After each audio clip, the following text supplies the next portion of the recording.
តើអ្នកធ្លាប់ឆ្ងល់ទេថាហេតុអ្វីបានជាមនុស្សភាគច្រើនក្នុងពិភពលោកនេះខិតខំប្រឹងប្រែងយ៉ាងខ្លាំងរៀនសូត្រច្រើនធ្វើការយប់ថ្ងៃប៉ុន្តែនៅតែមិនអាចសម្រេចបានជោគជ័យឬទទួលបានជីវិតដែលខ្លួនប្រាថ្នាតើវាមកពីពួកគេខ្វះសំណាងខ្វះឱកាសឬខ្វះប្រាជ្ញាចម្លើយគឺមិនមែនទេមនុស្សភាគច្រើនមិនបានបរាជ័យដោយសារតែពួកគេមិនខំប្រឹងនោះទេពួកគេបរាជ័យដោយសារតែពួកគេមិនបានដឹងអំពីកំហុសអរូបីមួយដែលកំពុងបំផ្លាញជីវិតរបស់ពួកគេជារៀងរាល់ថ្ងៃដោយមិនដឹងខ្លួនរឿងនោះគឺការច្រឡំរវាងភាពរវល់និងលទ្ធផលពិតប្រាកដនិងការគ្មានភាពច្បាស់លាស់លើគោលដៅថ្ងៃនេះសូមទុកការងាររបស់អ្នកមួយឡែកបិទសំឡេងរំខានជុំវិញខ្លួនដើម្បីដើរតាមខ្ញុំនៅក្នុងដំណើរស្វែងយល់ពីអាថ៌កំបាំងរបស់មនុស្សជោគជ័យ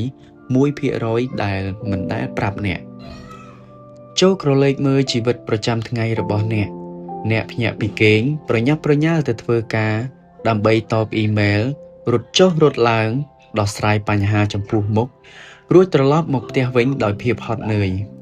អ្នកមានអារម្មណ៍ថាអ្នកបានធ្វើការច្រើនណាស់ពេញមួយថ្ងៃប៉ុន្តែនៅពេលដែលដេកគិតនៅពេលយប់អ្នកនៅតែមានអារម្មណ៍ថាលទ្ធផលជីវិតរបស់អ្នកនៅតែដដែលគ្មានអ្វីផ្លាស់ប្ដូរឡើយនេះគឺជាអ្វីដែលគេហៅថាអន្ទាក់នៃភាពរវល់មនុស្សភាគច្រើនគិតថាឲ្យតែយើងខំប្រឹងធ្វើការកាន់តែច្រើននោះយើងនឹងកាន់តែជោគជ័យប៉ុន្តែការពិតដ៏ជូរចត់គឺសកម្មភាពមិនមែនជាលទ្ធផលទេការរវល់គឺជារឿងងាយស្រួលនរណាម្នាក់ក៏អាចរវល់បានដែរដោយគ្រាន់តែបណ្ដោយឲ្យកិច្ចការតូចតាចជុំវិញខ្លួនមកគ្រប់គ្រងពេលវេលាការមានប្រសិទ្ធភាពគឺជារឿងពិបាកវាទាមទារឲ្យអ្នកហ៊ានបដិសេធរឿង 99% ដែលមិនសំខាន់ដើម្បីផ្ដោតលើរឿង 1% ដែលអាចផ្លាស់ប្ដូរជីវិតរបស់អ្នកបានមនុស្សបរាជ័យចំណាយពេលពេញមួយថ្ងៃដើម្បីស្រោចទឹកលើស្លឹកឈើប៉ុន្តែពួកគេភ្លេចស្រោចទឹកលើឫសចុះហេតុអ្វីបានជាមនុស្សភាគច្រើនធ្លាក់ចូលក្នុងអន្ទាក់នេះពីព្រោះខួរក្បាលរបស់មនុស្សយើងត្រូវបានបង្កើតឡើងដើម្បីស្វែងរកភាពងាយស្រួលនិងលទ្ធផលរហ័សនៅពេលអ្នកចុចមើលទូរស័ព្ទវីដេអូខ្លីៗឬធ្វើការងារងាយៗខួរក្បាលរបស់អ្នកទទួលបានសារធាតុដូប៉ាម៉ាញដែលធ្វើឲ្យអ្នកមានអារម្មណ៍ថាសប្បាយភ្លាមៗប៉ុន្តែការបង្កើតអាជីវកម្មការសរសេរសៀវភៅការរៀនជំនាញថ្មីឬការថែរក្សាសុខភាពរឿងទាំងនេះទាមទារពេលវេលានិងការអត់ធ្មត់វាមិនផ្ដល់ផលភ្លាមៗនោះទេមនុស្សភាគច្រើនបរាជ័យព្រោះពួកគេលះបង់អ្វីដែលគេចង់បានបំផុតក្នុងជីវិតដើម្បីដោះដូរយកអ្វីដែលគេចង់បានត្រឹមពេលវេលានេះពួកគេជ្រើសរើស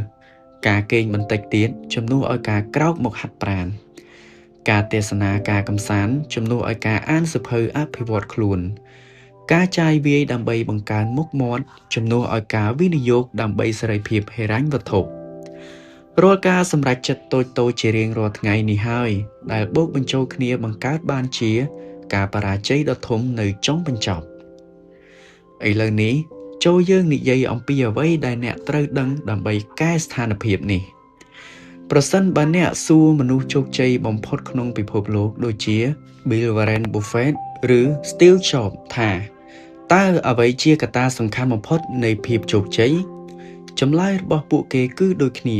Focus ឬការផ្ដោតតើការផ្ដោតពិតប្រាកដគឺជាអ្វីការផ្ដោតមិនមែនជាការនិយាយថាបាទឬក៏ចាស់ចំពោះអ្វីដែលអ្នកចង់ធ្វើនោះទេការផ្ដោតគឺជានិយមន័យនៃការហ៊ាននិយាយថាទេចំពោះគំនិតល្អៗរាប់រយផ្សេងទៀតដើម្បីរក្សាការធ្វើលើកិច្ចការតែមួយឲ្យបានល្អឥតខ្ចោះច្បាប់ Pareto បានចែងថា 80% នៃលទ្ធផលរបស់អ្នកបានមកពីសកម្មភាពតែ 20% ប៉ុណ្ណោះមនុស្សភាគច្រើនដែលបរាជ័យគឺដោយសារតែពួកគេចំណាយពេល 80% ទៅលើសកម្មភាពដែលបង្កើតផលបានតែ 20% ដើម្បីឈានជើងចេញពីភាពបរាជ័យអ្នកត្រូវតែឈប់ធ្វើខ្លួនដូចជាកំបិតស្វីសដែលអាចធ្វើបានគ្រប់យ៉ាងប៉ុន្តែគ្មានអ្វីមុតស្រួចនោះទេអ្នក ត្រូវធ្វើខ្លួនដូចជាកាំរស្មីឡាស៊ែរដែលអាចកែផ្ដាច់ផ្ទាំងថ្មបានដោយសារតែវាបាញ់ប្រមូលផ្ដុំថាមពលទៅលើចំណុចតែមួយប្រសិនបើអ្នកមិនចង់ស្ថិតនៅក្នុងចំណោមមនុស្សភាគច្រើនដែលបរាជ័យនោះទេនេះជាជំហានជាក់ស្ដែងចំនួន4ដែលអ្នកត្រូវចាប់ផ្ដើមអនុវត្តចាប់ពីថ្ងៃនេះតទៅ 1. កំណត់ភាពច្បាស់លាស់ឈប់និយាយថាខ្ញុំចង់មានឬខ្ញុំចង់ជោគជ័យទាំងនេះគ្រាន់តែជាបំណងប្រាថ្នាស្រពេចស្រពើចូលកំណត់ឲ្យច្បាស់តើអ្នកចង់បានអ្វីពិតប្រាកដនៅពេលណាហើយដោយរបៀបណាកាលណាគោលដៅរបស់អ្នកកាន់តែច្បាស់ខួរក្បាលរបស់អ្នកនឹងងាយស្រួលរកផ្លូវដើរ 2. បង្កើតប្រព័ន្ធមិនមែនគ្រាន់តែកម្លាំងចិត្តប្រៀបដូចជាអាកាសធាតុវាអាចល្អនៅថ្ងៃនេះហើយអាក្រក់នៅថ្ងៃស្អែកអ្នកមិនអាចពឹងផ្អែកទៅលើវាបានទេអ្វីដែលអ្នកត្រូវការគឺប្រព័ន្ធនិងទម្លាប់បង្កើតកាលវិភាគប្រចាំថ្ងៃហើយធ្វើវាទោះបីជាអ្នកមានអារម្មណ៍ថាមិនចង់ធ្វើក៏ដោយ 3. លុបបំបាត់សម្លេងរំខានការកាត់បន្ថយប្រើប្រាស់បណ្ដាញសង្គមដែលគ្មានប្រយោជន៍រៀបចំបរិស្ថានជុំវិញខ្លួនអ្នកឲ្យស្អាតបាតបង្កើតតំបន់គ្មានការរំខាននៅពេលដែលអ្នកធ្វើកិច្ចការសំខាន់ទី 4. រៀនបដិសេធហ៊ានបដិសេធការជួបជុំដែលគ្មានន័យហ៊ានបដិសេធឱកាសដែលមិនស្របទៅនឹងគោលដៅវែងឆ្ងាយរបស់អ្នករាល់ពេលដែលអ្នកនិយាយថាបាទចាស់ទៅកាន់អ្នកដទៃចូលប្រកាសថាអ្នកមិនមែនកំពុងនិយាយថាទេចំពោះខ្លួនឯងនោះទេមិត្តអ្នកស្ដាប់ជាទីមេត្រីការបរាជ័យមិនមែនជាជោគវាសនាដែលអ្នកត្រូវបានកំណត់ទុកមុននោះទេវាគ្រាន់តែជាផលបូកនៃការសម្រេចចិត្តតូចៗដែលអ្នកធ្វើជារៀងរាល់ថ្ងៃនេះអ្នកបានដឹងរឿងនេះហើយអ្នកបានដឹងថាភាពខុសគ្នារវាងមនុស្សដែលសម្រេចក្តីស្រមៃនិងមនុស្សដែលរស់នៅក្នុងការស្ដាយក្រោយមិនមែនជាទំហំនៃខួរក្បាលឬទ្រព្យសម្បត្តិដើមទុននោះទេប៉ុន្តែជាភាពច្បាស់លាស់និងការផ្ដោតអារម្មណ៍ទៅលើអ្វីដែលសំខាន់ពិតប្រាកដ